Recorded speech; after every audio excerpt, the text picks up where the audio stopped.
Muy buenas tardes a todos. Damos la bienvenida a este espacio del CIBEI denominado Aula Diplomática, donde buscamos generar una conversación con diplomáticos de diferentes nacionalidades para acercarlos a ustedes, nuestra comunidad de estudiantes y profesionales que tiene algún interés en formar parte del servicio exterior de su país de origen o simplemente que quiera tener más conocimiento acerca de la cualidad de las relaciones internacionales, en este caso de las relaciones bilaterales con Perú.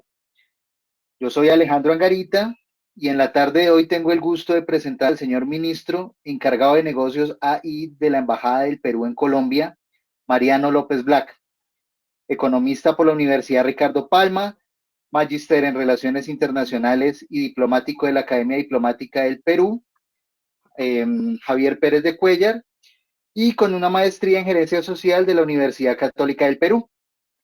Dentro de su experiencia en la Cancillería como diplomático, pues está su ingreso como tercer secretario en la Dirección de Protocolo y Ceremonial del Estado, cónsul adscrito en New Jersey, primer secretario en la Dirección de Asuntos Económicos, consejero en la Embajada de Perú en Ecuador, ministro consejero subdirector de Acuerdos Comerciales en la Dirección General de Asuntos Económicos y en la actualidad es jefe de Cancillería en la Embajada del Perú en Colombia. Ministro López, bienvenido. Es un honor, un gusto su compañía en la tarde de hoy. De antemano agradezco su disponibilidad y participación en este espacio.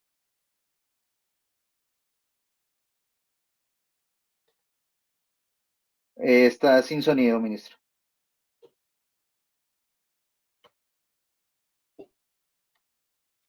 Ya tiene sonido. ¿Estamos? Ahora sí. Sí, señor. Muchas gracias, Sí. Alejandro, por la presentación. Agradezco mucho la invitación que han tenido a bien hacerme. Y también aprovecho para pedir disculpas porque este conversatorio estaba previsto para realizarse hace algún tiempo y lamentablemente tuvimos que aplazarlo. Recibí la invitación del Congreso colombiano para viajar a Cali, para conocer in situ lo que estaba pasando con el tema de las protestas, de las marchas. Así es que por ese motivo lamentablemente tuve que posponer esta reunión. Así es que las disculpas del caso por eso. Y bueno, ahora estamos aquí totalmente dispuestos para poder conversar un rato. Tengo entendido que muchos de los alumnos, de los participantes, tienen interés en las relaciones internacionales y posiblemente en ser diplomáticos de algunos de los países de la región. Así es que aquí estamos para contarles un poquito algo de nuestras experiencias en esta carrera. Muy valiosas. Muchas gracias. Asimismo, moderará este espacio de webinar el director ejecutivo del CIBEI, el doctor Daniel Rodríguez, internacionalista, máster en globalización, comercio internacional y mercados, y PhD en ciencias sociales. Doctor Daniel, buenas tardes, bienvenido también a este espacio.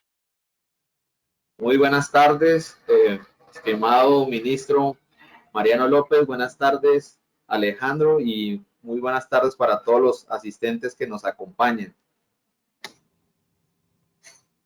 Si me Muchas permites, gracias. saludo a Daniel, que se ha sumado. No sé si llegaste a escuchar mi agradecimiento al CIBEI por la invitación. Muchísimas gracias, no, a usted, ministro, gracias por haberla aceptado, por estar aquí para compartir un poco su experiencia a través de los años, los cuales pues ha desempeñado las diferentes funciones como diplomático del Perú. Muchas gracias, sí. Los dejo entonces para que iniciemos ya el conversatorio como tal, Daniel, ministro Mariano, los dejo ahí en el inicio. Alejandro, mil gracias. Bueno, para dar inicio a este conversatorio, quisiera, si me lo permite, ministro, hacer unas breves palabras introductorias acerca de lo que significa digamos, el Perú como actor de las relaciones internacionales. En mi concepto, pienso que es un actor muy destacado, sobre todo en el escenario de América Latina y el Caribe.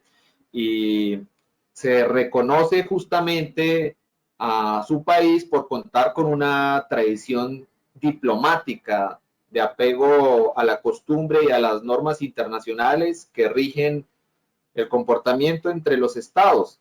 Y de hecho también hemos visto que la Academia Diplomática del Perú pues es una academia activa, la cual permanentemente ha respetado el concurso de ingreso a través del mérito y pues es algo que nos parece bastante importante.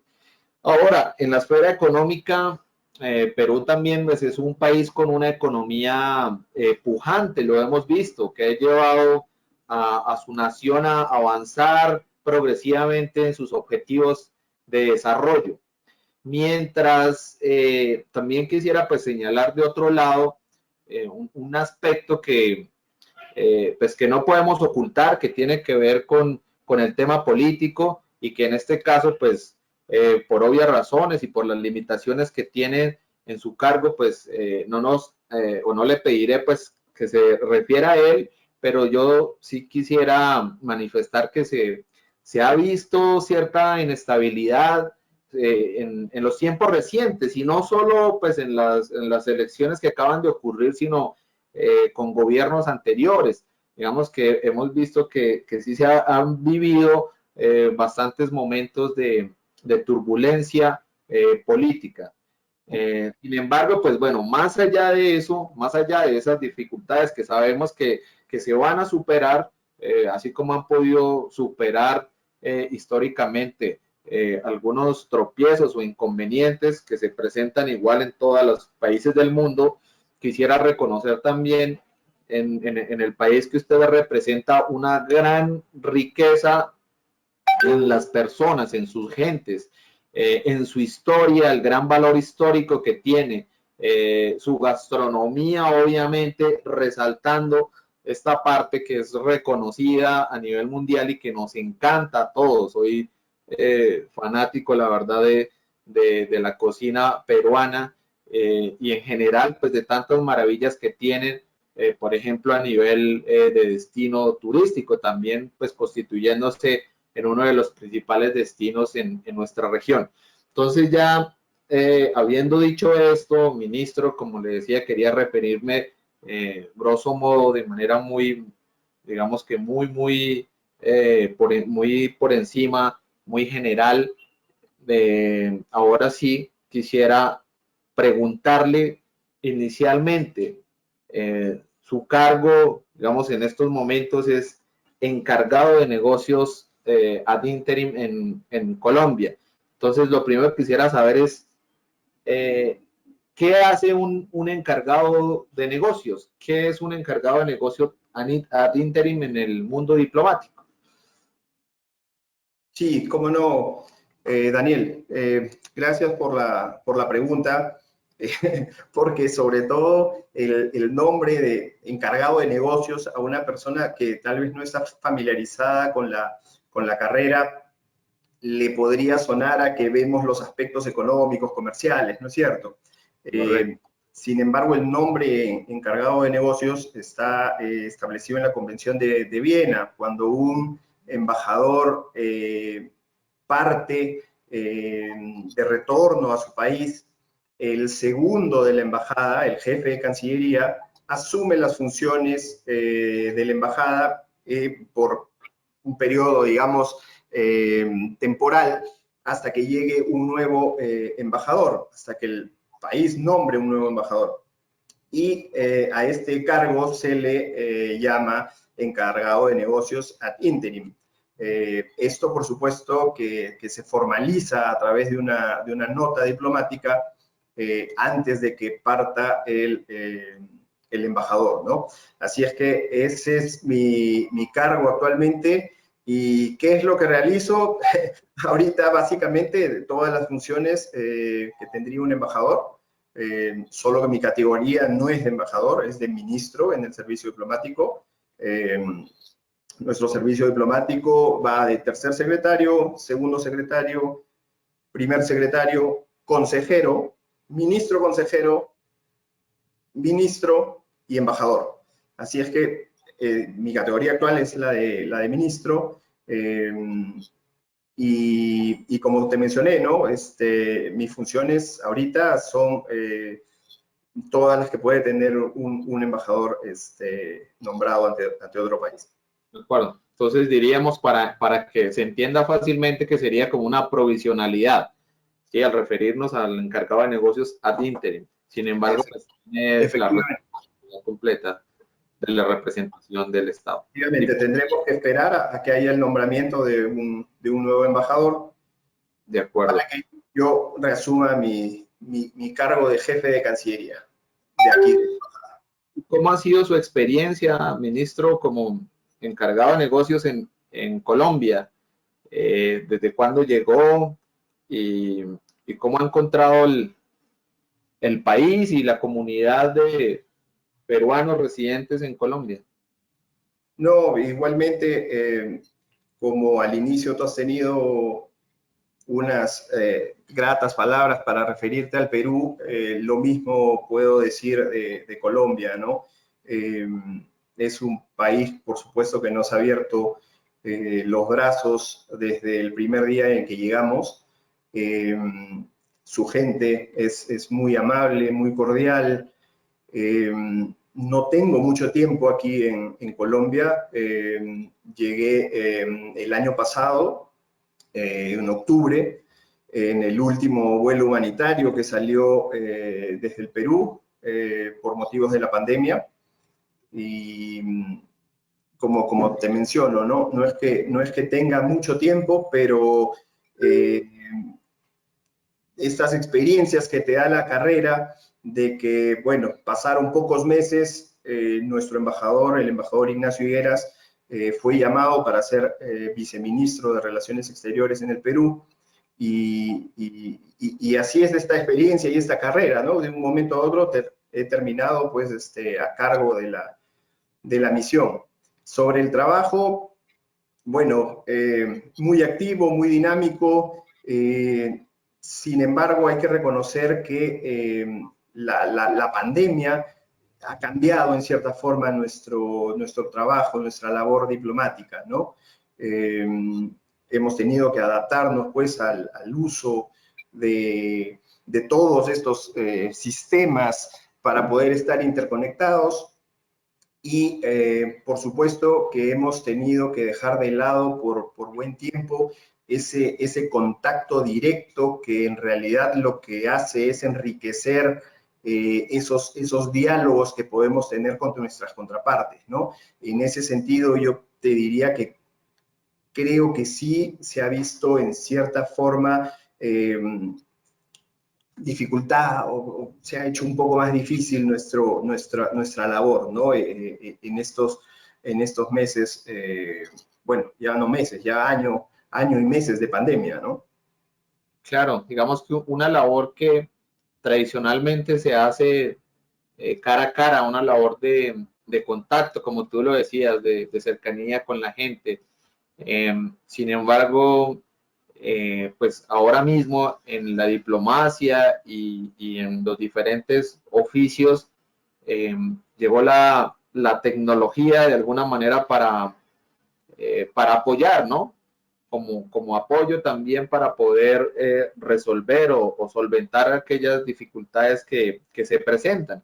Y bueno, más adelante quisiera retomar de alguna manera este tema que estamos conversando para preguntarle ya propiamente sobre el tema digital. Sin embargo, antes de eso, pues quiero volver al comienzo de nuestra charla y quisiera que nos comentara cómo fueron sus inicios como diplomático, cómo se dio su ingreso a la carrera diplomática en su momento, por decir que nos comente qué contexto vivía el país, qué contexto había a nivel internacional que usted nos pueda comentar o que pueda recordar.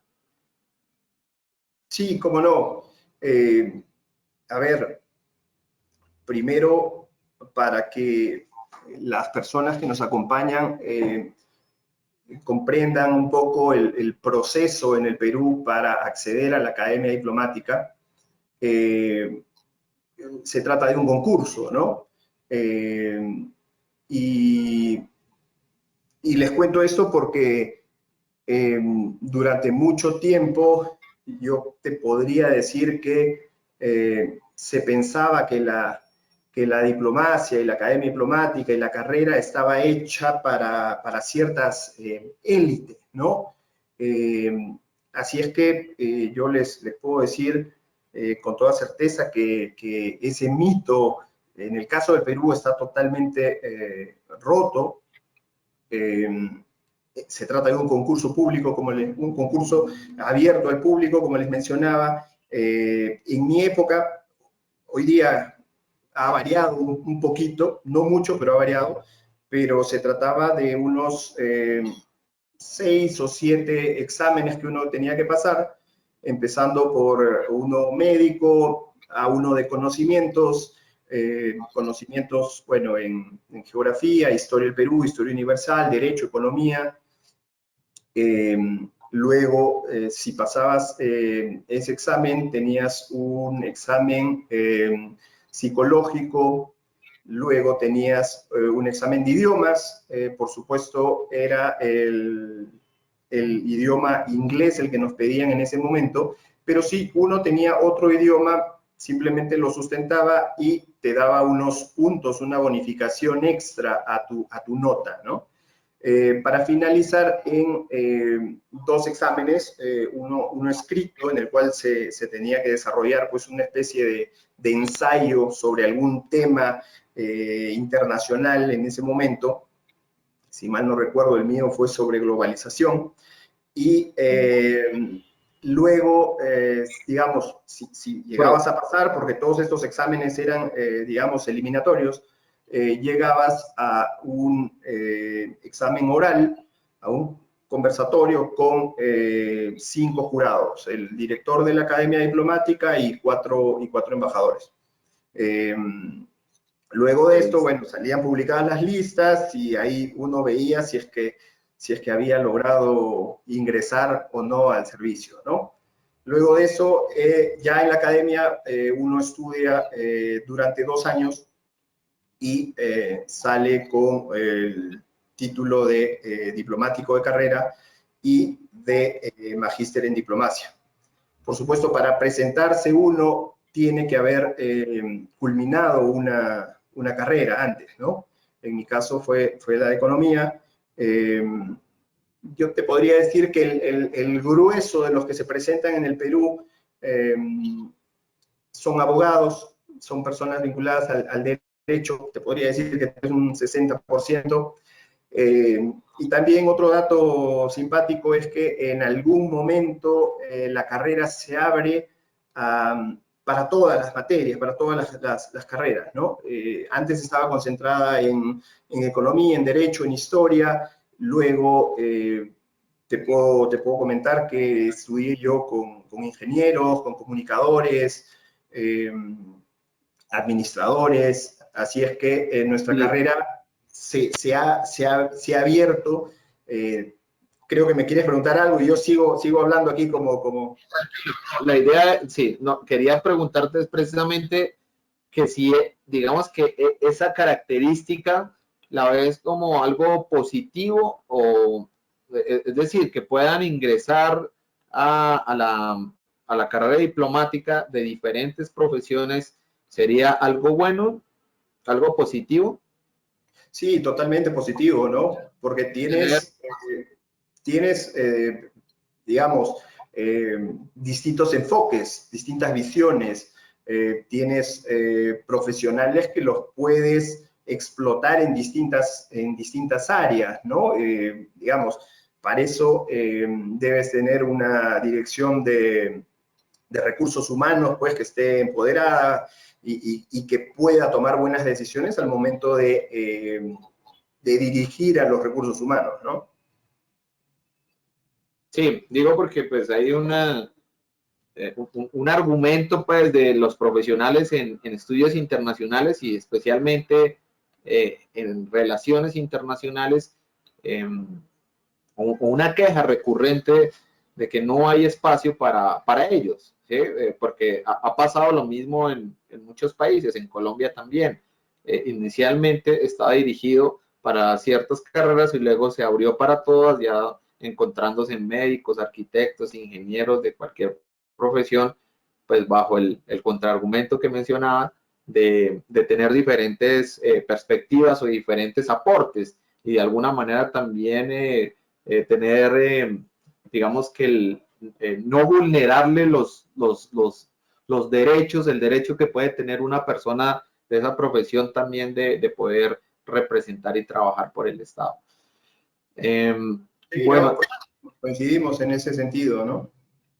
de acuerdo, ministro. Entonces, ahora quisiera, bueno, que de pronto nos comentara, ya que conocimos de su ingreso, que nos comentara un poco de cuál ha sido su experiencia o su recorrido. Usted nos decía que llevaba poco tiempo en Colombia, entonces, ¿en qué dependencias ha trabajado del ministerio y en qué misiones diplomáticas también ha podido desempeñarse? Sí, cómo no.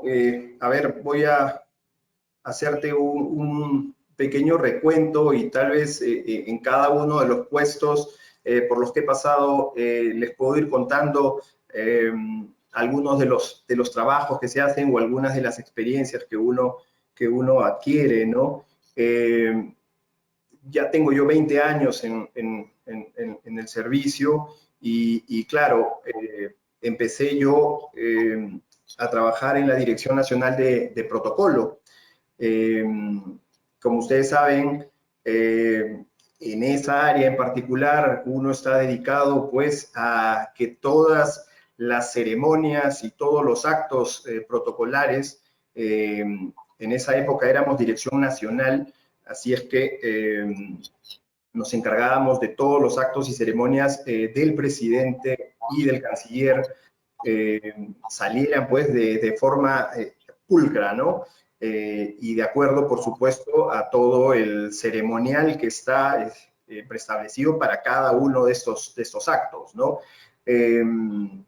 Por supuesto que en esa dirección uno tiene mucho contacto con personalidades, ¿no? Que llegan del exterior.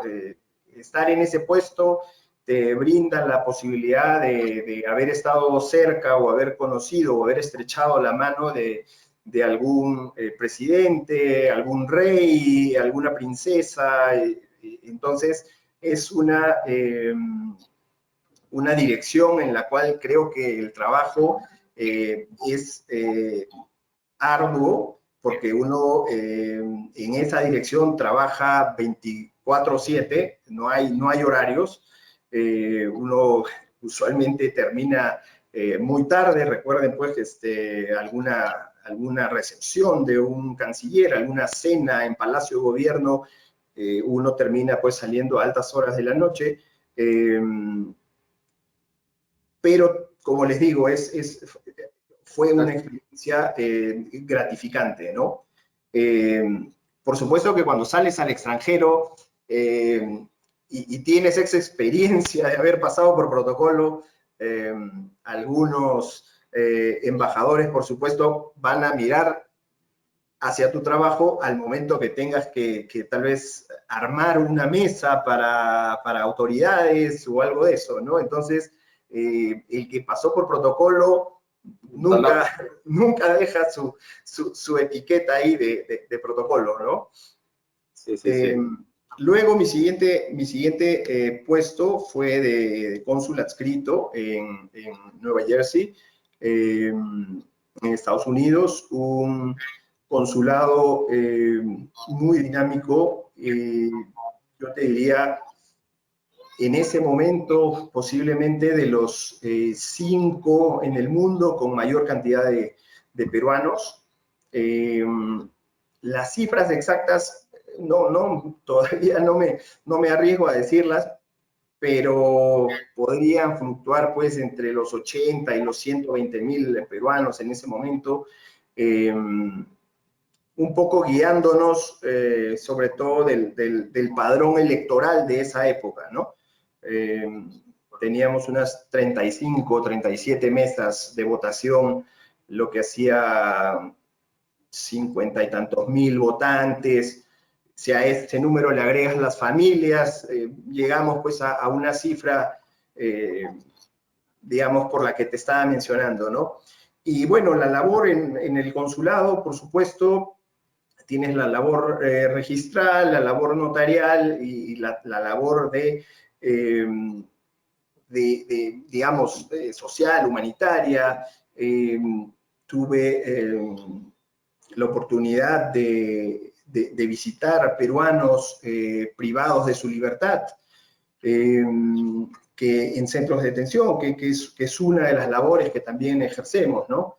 Y después, como te mencionaba, está todo el trámite que uno hace en tu país trasladado hacia el consulado, ¿no? Sacar tu documento de identidad, tu pasaporte, hacer un poder simple, un poder por escritura pública,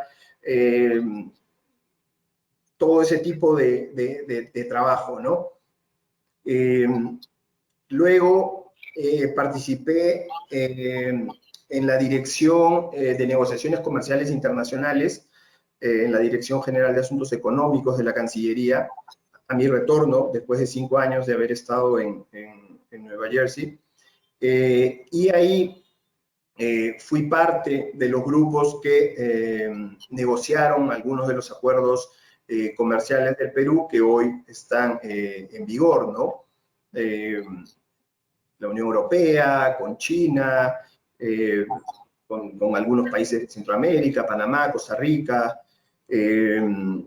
Ahí estuve, de acuerdo a nuestra ley, tenemos que estar 3 años en el Perú, así es que ahí estuve 3 años en el Perú y luego salí al Ecuador, a la embajada en Ecuador, en Quito, una experiencia muy gratificante, una relación igual de dinámica que la que tenemos con Colombia. En ese tiempo fui parte de 5 gabinetes binacionales, estos gabinetes de los que seguramente conversaremos un poquito más adelante, pero ahora con Colombia. Así es que tuve esa oportunidad, justamente era mi trabajo, me encargaba de hacerle seguimiento a todos los compromisos dentro del gabinete binacional, pero como una especie de coordinador en realidad, porque en la embajada había muchos funcionarios que veían ciertos ejes temáticos, ¿no? Pero yo me encargaba un poco de englobar el trabajo y de hacerle seguimiento a esos temas. Luego de 5 años de haber estado en Ecuador, regresé a la subdirección de acuerdos comerciales, pero ya como subdirector, ¿no? Digamos, como cabeza de esa subdirección.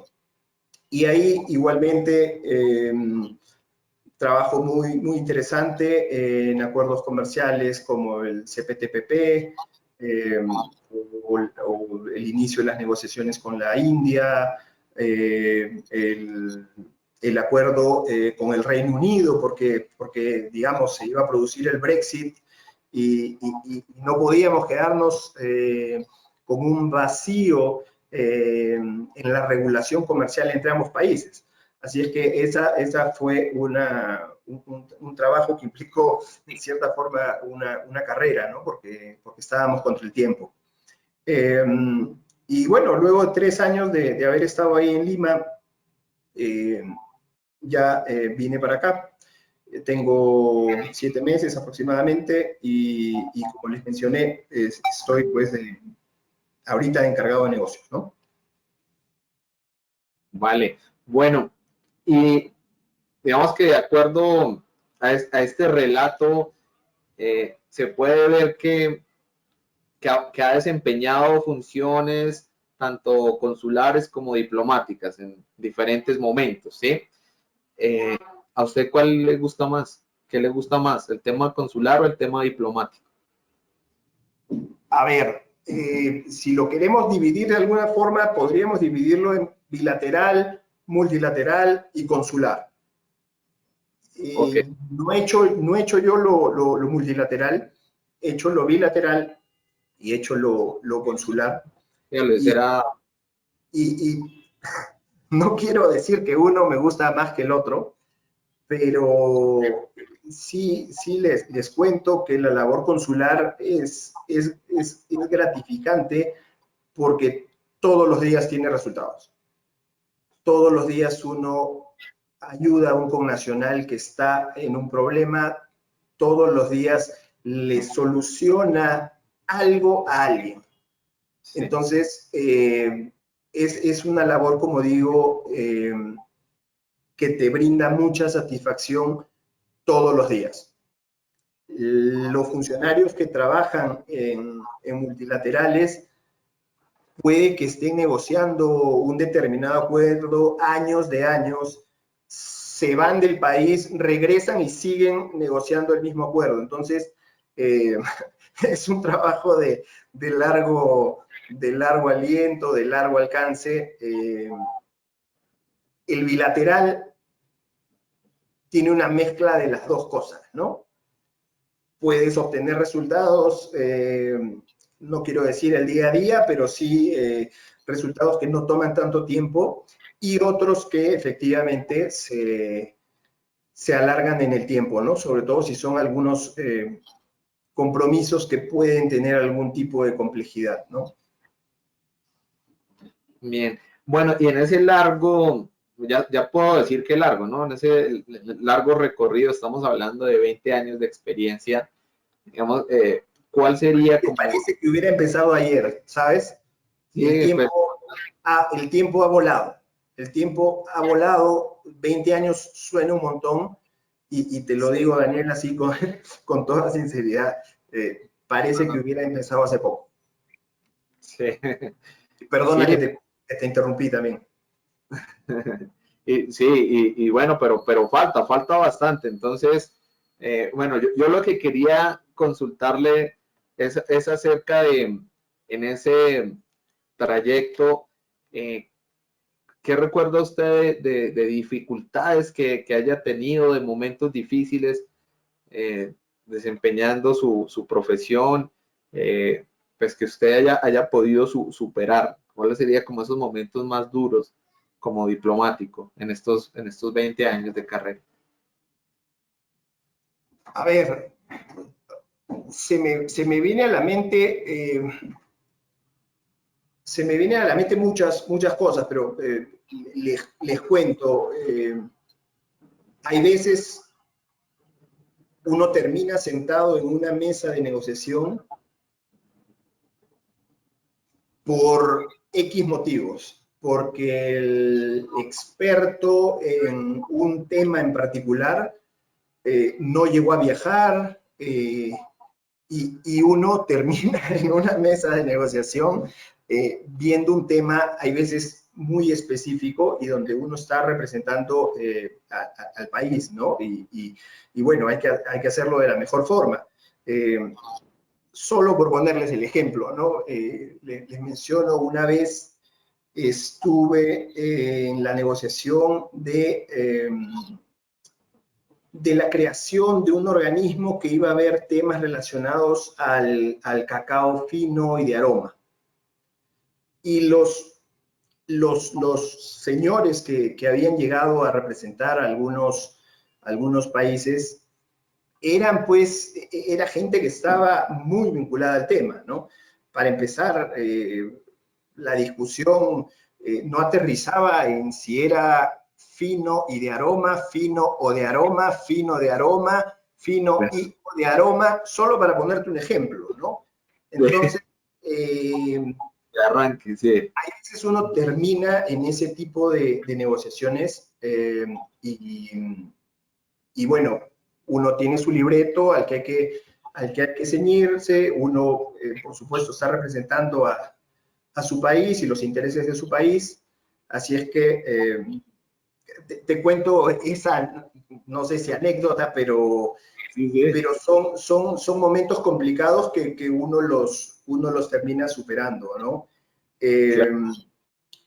Se me vienen a la mente muchos casos trabajando en protocolo, ¿no? Lidiando con ciertas autoridades que pueden ser muy complejas, ¿no? Autoridades llegando a un evento que tal vez no estaban previstas y donde tienes que ingeniártelas para que termine ubicada en cierto lugar, porque toda autoridad tiene una precedencia que hay que respetar. Entonces, ahorita son esas dos cositas que se me vienen a la mente. Sí, no, está bien. Y Cuéntame. ya es de suponerse el futuro que tuvo ese prospecto de organismo internacional. Bueno, y a nivel personal, digamos que desempeñando la función de diplomático, o sea, ¿qué es lo más difícil que tiene un diplomático? ¿Qué es lo más duro para ustedes? Bueno, digamos en tu caso. Ahorita me mencionas eso y lo primero que se me viene a mente en el aspecto personal, ¿no? Y vinculándolo a la carrera, es el tema familiar, ¿no? No es una carrera fácil para la familia. Exacto. Para la familia que uno deja en su país de origen, Sí. sea padres, abuelos, hermanos, y, y para la misma familia de uno, ¿no? Para tu esposa, para tus hijos.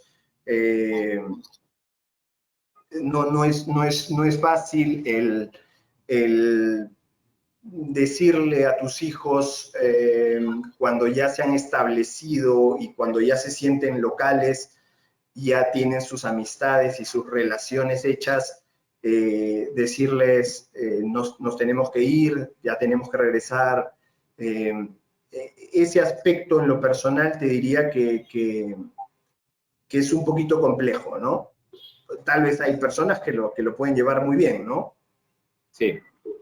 Sí, pero es algo que aparece también en los diálogos que hemos tenido y en las charlas que he tenido con diplomáticos, aparece siempre ese aspecto que sobresale y que también es a considerarse por parte de las personas que aspiran a integrar cargos o ingresar a la diplomacia, al servicio diplomático.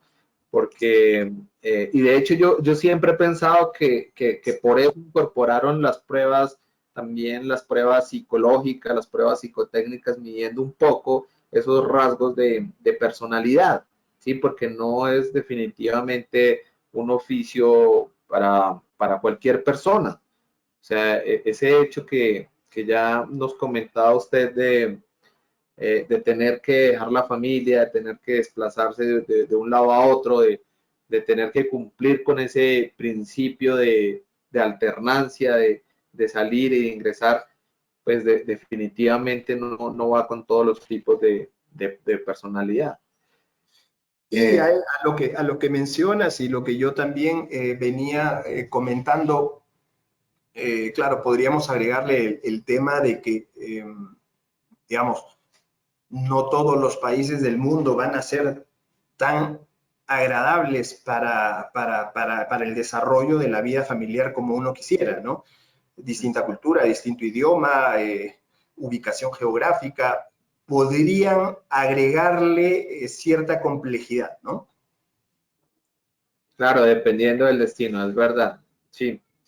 Bueno, eso era algo pues, que queríamos conocer, un aspecto, como lo decía, muy importante a tener en cuenta, pues finalmente lo que nosotros queremos es mostrar tanto la parte positiva.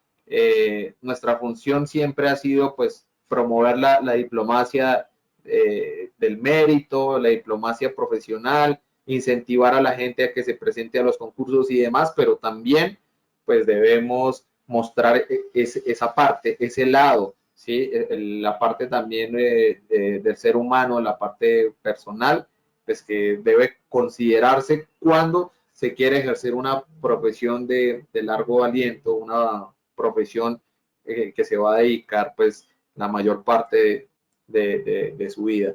Entonces, Daniel, bueno. Una cosita. ¿Tú acá en Colombia sabes cuántas personas se presentan anualmente?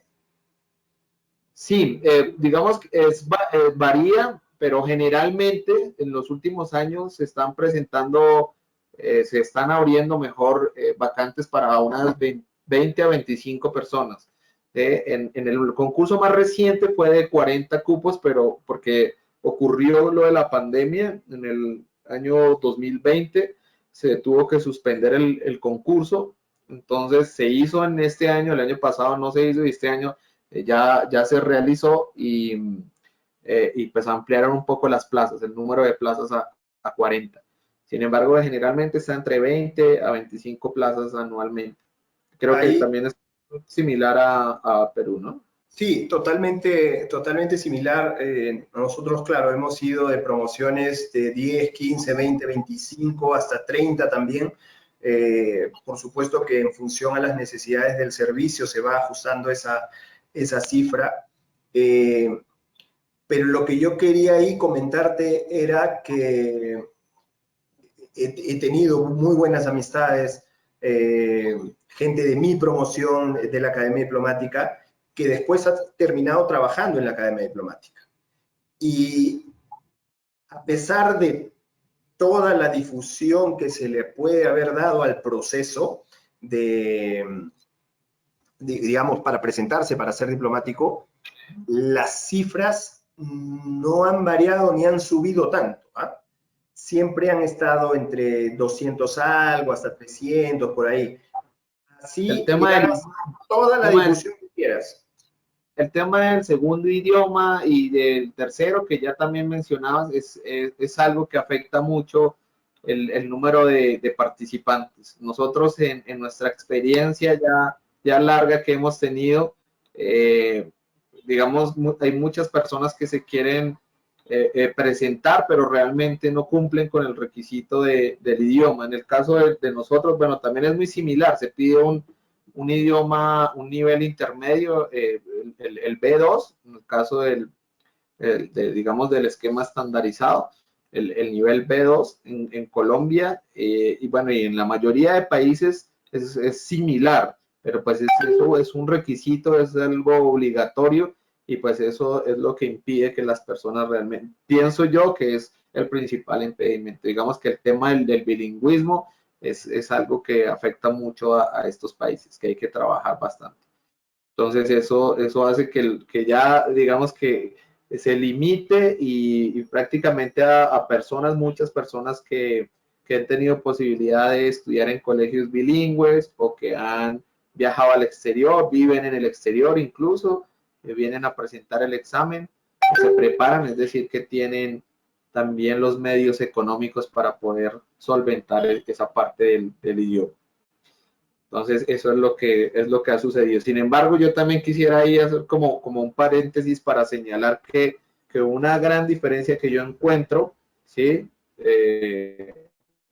Dejando de lado las múltiples coincidencias, pero una gran diferencia que yo he visto es que el Perú, en relación con otros países, y yo en este caso podría atreverme a decir con la mayoría de países de la región, sí tienen un campo ganado en cuanto a profesionalización, en cuanto a número de diplomáticos de carrera. Si bien no se presentan tantos, pero sí ya dentro del cuerpo diplomático y consular, pues ya el porcentaje es mucho más alto que el de Colombia, o ni hablar de otros países como Ecuador, o, ¿sí? O no sé, o incluso los países centroamericanos, que muy pocos de ellos pues tienen concursos abiertos de oposición, concursos de méritos. Bueno, ministro, si le parece, entonces pasamos, porque como ya lo mencionaba bien usted, el tiempo el tiempo vuela y fíjense que ya vamos a completar casi que una hora charlando y hasta ahora vamos en la primera parte, pero quisiera entonces rápidamente que usted nos pudiera ya comentar en cuanto a la parte de, digamos, de las relaciones en este momento, de la función que usted está desempeñando, de las relaciones diplomáticas entre Colombia y Perú. ¿Cómo está la agenda bilateral entre los dos países? ¿En qué temas se está trabajando actualmente? Sí, cómo no, les cuento un poquito. La relación bilateral o gran parte de la temática de la relación bilateral se enmarca en los encuentros presidenciales y los gabinetes binacionales, que en el caso de Colombia y Perú se iniciaron en el 2014 en Iquitos, y que, digamos, se ha tratado de que se lleven de forma anual. No obstante, tenemos algunas excepciones, ¿no? Como el año pasado por el tema de la pandemia, que no se ha podido llevar a cabo el encuentro presidencial y gabinete binacional. Pero, ¿qué pasa en estos encuentros? Además de emitirse una declaración, se establece un plan de acción. Y se establece un plan de acción en 5 ejes temáticos. En el ámbito social, en el ámbito ambiental, de energía y de minas, en el ámbito comercial, de desarrollo económico y del turismo, en el ámbito de la defensa y de la seguridad, y finalmente en el fronterizo y migratorio.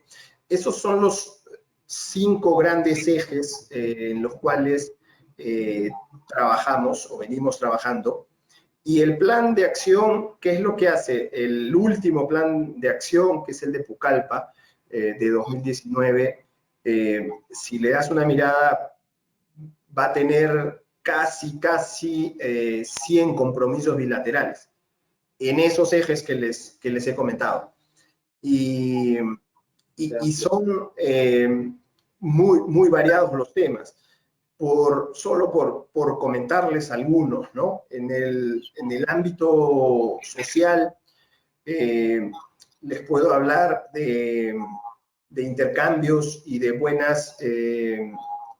intercambio de experiencias y de buenas prácticas en programas para la superación de la pobreza, para el desarrollo infantil temprano, temas de cooperación en salud, planes quinquenales de salud en la frontera, educación rural, transformación digital en la educación, reconocimientos de grados y títulos, cooperación deportiva.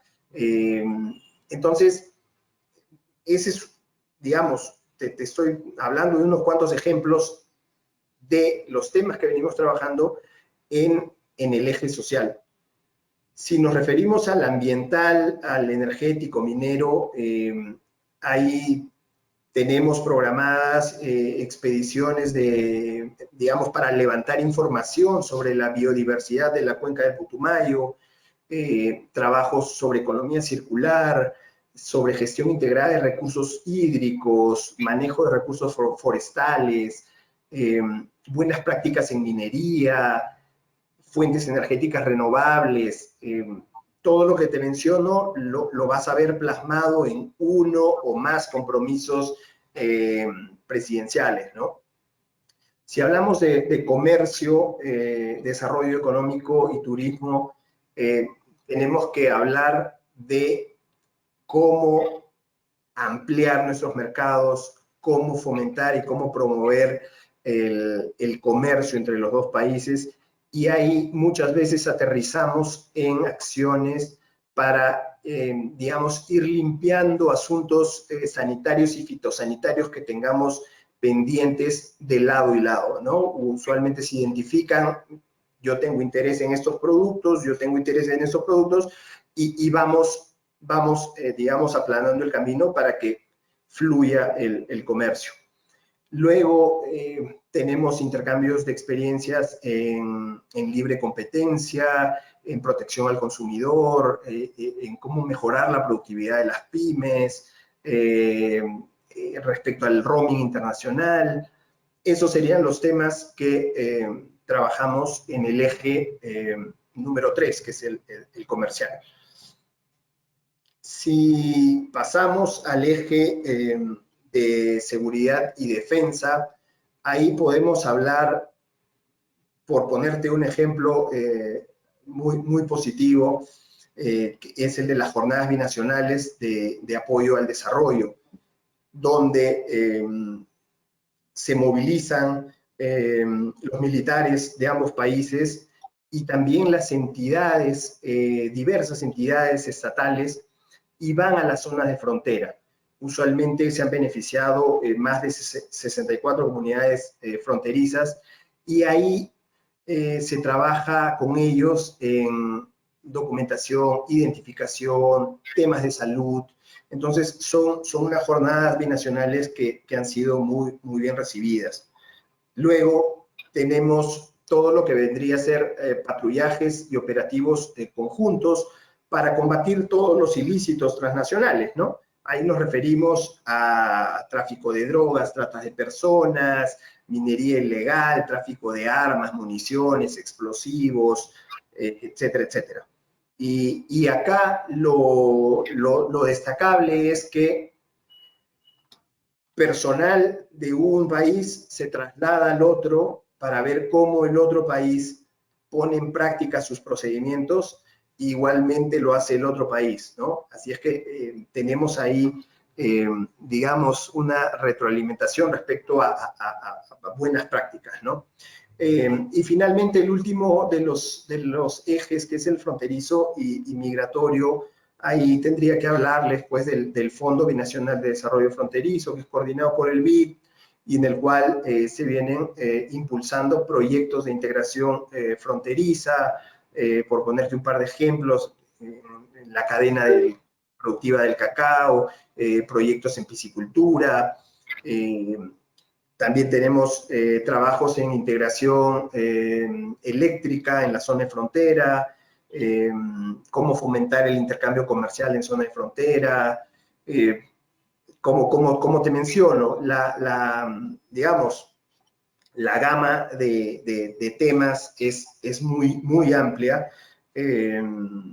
y como te lo he mencionado, hablamos de casi 100 compromisos presidenciales que yo te puedo decir que, a pesar de la pandemia, el grado de cumplimiento al que hemos llegado, podríamos decir que es alto, ¿no?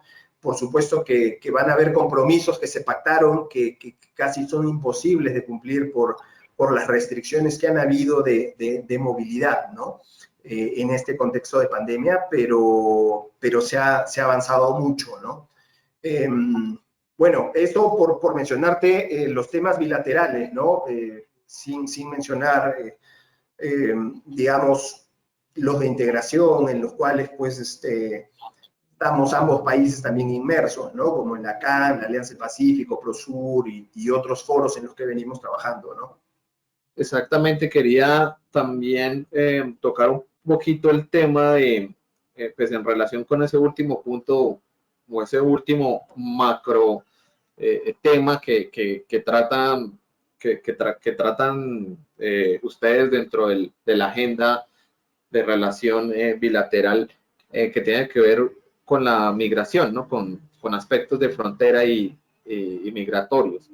Ya están trabajando en el estatuto, en la implementación del estatuto migratorio andino, que salió recientemente a través de la CAN.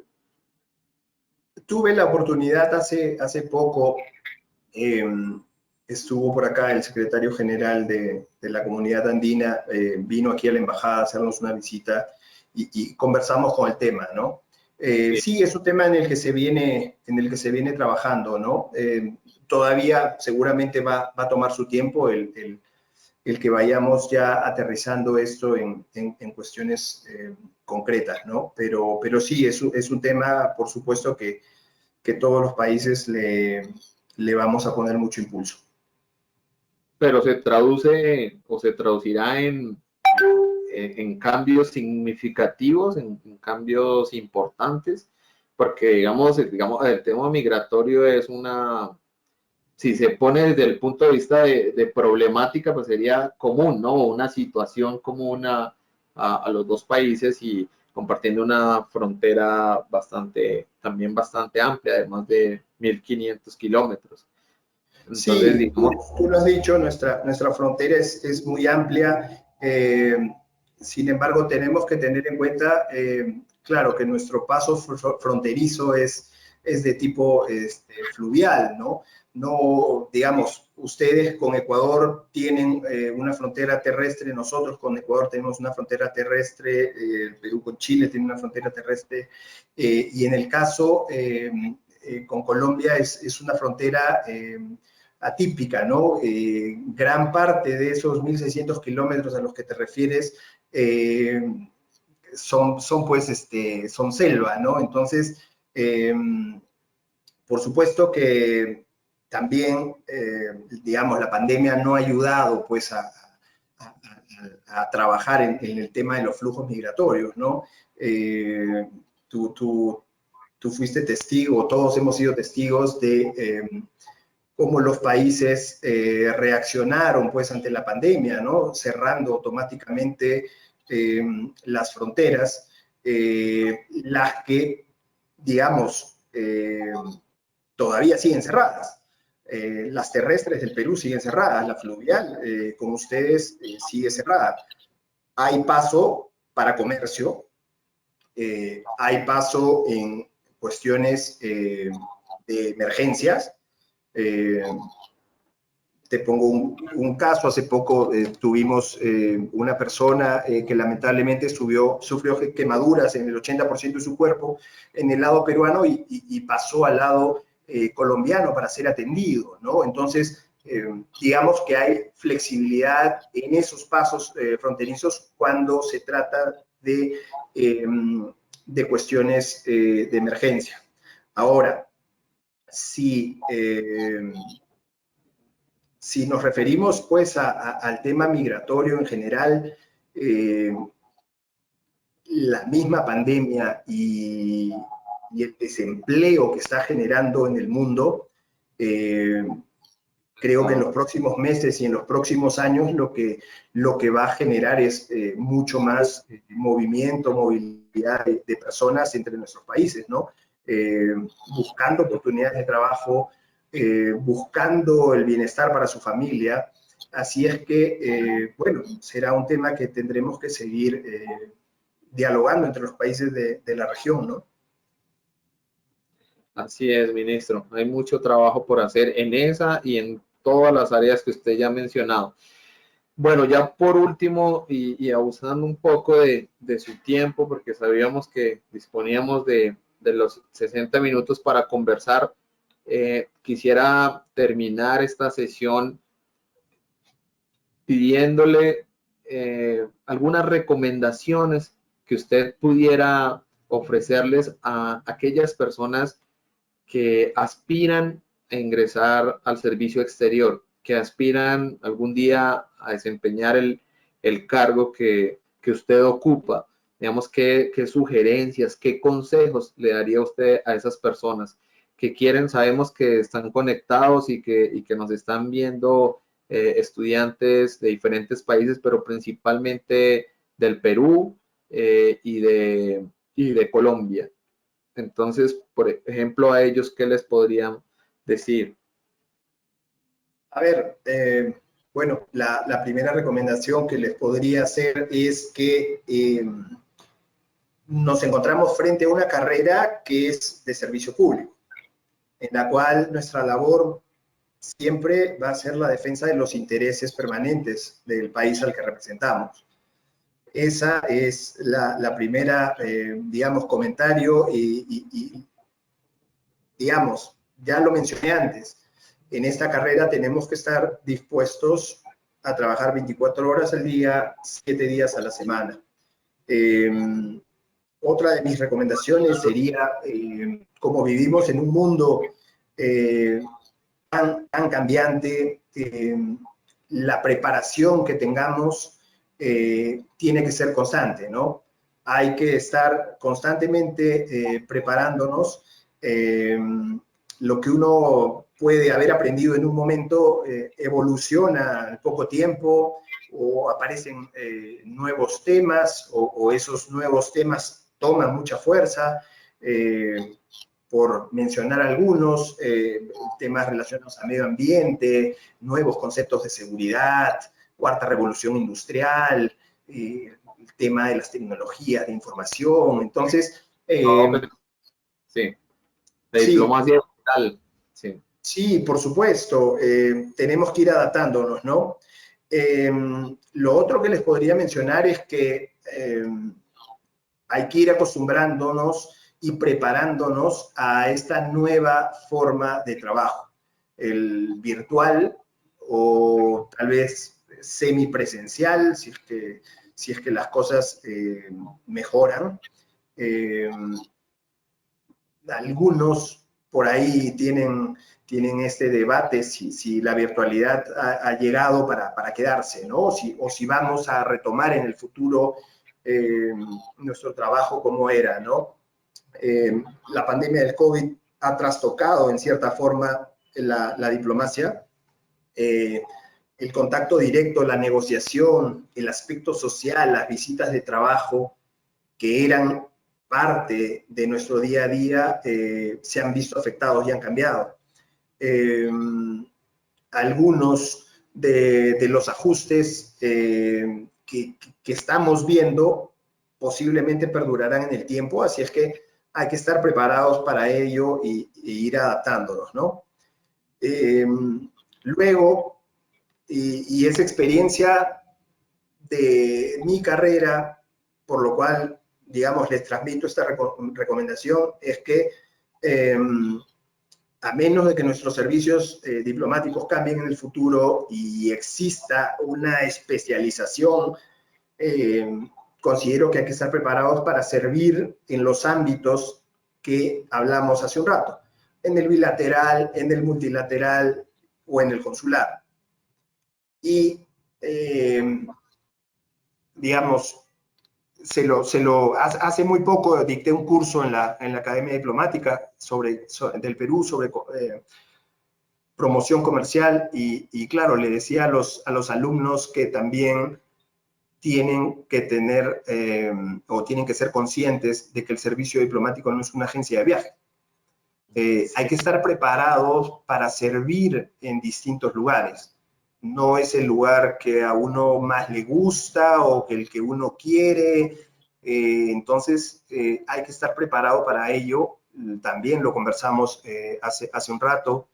Zonas de frontera, diferentes culturas, diferentes idiomas, lugares a 30 horas en avión para que puedas regresar a ver a tu familia. Entonces, hay que ser conscientes de eso. En el aspecto familiar, ya lo había mencionado, se trata de una carrera difícil para la familia. Y si lo llevamos esto digamos, a una recomendación en el aspecto social, hay que recordarle a las personas que nos escuchan y que están interesados en la carrera que una vez que son diplomáticos, lo van a hacer igual, 24/7. En ese sentido, como ustedes representan a su país, hay que ser mesurados en el aspecto social, en las reuniones sociales, con lo que dicen, con lo que hacen. Hoy en día las redes sociales pueden ser fatales para algunos. En ese sentido, mi recomendación viene por ese lado, ¿no? Yo creo que han sido unas cuantas recomendaciones. No, pero muy bien. De utilidad. Muy buenas, excelentes recomendaciones. Pues esperamos que todos hayan tomado nota y las tengan en cuenta. Yo solamente quería decir que, ministro, usted hasta el momento pues ha sido muy privilegiado también con sus destinos diplomáticos, según lo que nos comentaba. Estados Unidos, Ecuador, Colombia, vemos que ha estado en excelentes países y algunos muy cerca de su tierra, ¿no? También, cercanos. Aprovecho, Daniel, que mencionas eso y te interrumpo un segundo y se los cuento a las personas que nos escuchan. Al momento de que en el Perú viene el proceso de salidas, yo te soy totalmente sincero, nunca me he cerrado a un destino, ni he dicho quiero ir aquí o quiero ir allá. Y esto lo agarré en mi primer puesto como experiencia porque mi jefe, mi primer jefe en la carrera, me contó que cuando él luchó por ir a un lugar determinado, todo, todo le salió cuadras en ese lugar. Parece que tuvo muchos inconvenientes, muchos problemas, y cuando simplemente él se quedó en manos de la comisión y lo mandaron a un lugar X, me contó que pasó los 5 años más maravillosos de su vida en el aspecto laboral y en el aspecto personal. Así es que en mi caso he en cierta forma tratado de seguir ese consejo, esa recomendación que me diera ese ministro en su momento, ¿no? Pero ustedes tienen la posibilidad de elegir, o sea, digamos, tienen un abanico de opciones o son asignados al destino. No, efectivamente, hay un abanico de lugares que se abren y uno puede manifestar cierta preferencia, pero digamos, por un número determinado de países, ¿no? Así es que al final uno queda en las manos de la comisión que determina las salidas, ¿no? De acuerdo. Bueno, ministro, yo creo que yo quisiera agradecerle, la verdad es que ha sido una charla muy interesante, muy provechosa, muy útil. Siento que hemos aprendido bastante. A mí personalmente pues me encantó conocerlo, me encantó pues saber de esas experiencias, conocer un poco más de su labor, y por eso quisiera agradecerle por haber estado con nosotros. Esperamos más adelante poder tener otro espacio nuevamente para volver a compartir, y le envío pues un fuerte abrazo, un agradecimiento especial de parte de la comunidad CIBEI. Gracias, Daniel, a ustedes, gracias, Alejandro. Igualmente, ha sido muy grato el poder estar aquí acompañándolos y contándoles un poco nuestras experiencias. Y bueno, ya que me han confirmado los dos que están aquí en Bogotá, en algún momento nos juntaremos para disfrutar un poco de esa gastronomía a la cual te has referido al inicio de la reunión. Quedamos apuntados. Perfecto. Vamos a hacer todo lo posible por reunirnos muy pronto. Ojalá ahora que caiga un poco el tema de este pico difícil, duro que estamos viviendo, pero ya tendremos Dios mediante la ocasión de reunirnos personalmente. Así será. Así es, así es. Ministro, muchas gracias. Daniel, muchas gracias también. Habíamos planteado algunas preguntas que estaban de parte de los asistentes. Sin embargo, dentro de la conversación y dentro de la charla, casi que en su totalidad fueron respondidas todas. Eran más o menos como dentro de la temática se dieron esas respuestas. Los asistentes ya lo saben, se han dado cuenta. Entonces, pues también apelando a la premura de tiempo, también ya pues vamos entonces a dar cierre a esta aula diplomática. Agradeciéndole, ministro Mariano, ha sido una gran oportunidad poderlo escuchar, conocer acerca de sus labores como diplomático, la cual pues es admirable. Seguro de nuestros estudiantes y de personas que están asistiendo van a seguir sus pasos. Mis agradecimientos también, en nombre del CIBEI. Les deseo también una buena noche a todos, bueno, una buena tarde todavía. Y bueno, pues en este momento damos entonces cierre al evento. No sé si Que, algo más para decir, Daniel. sí, que gane Colombia, que no sabemos cómo va, y que gane Perú. Sería Así va a lo ser, así va a ser. Así es. vale. Y, Gracias. y bueno, por último, a las personas que se conectaron, bueno, ministro, muchas gracias.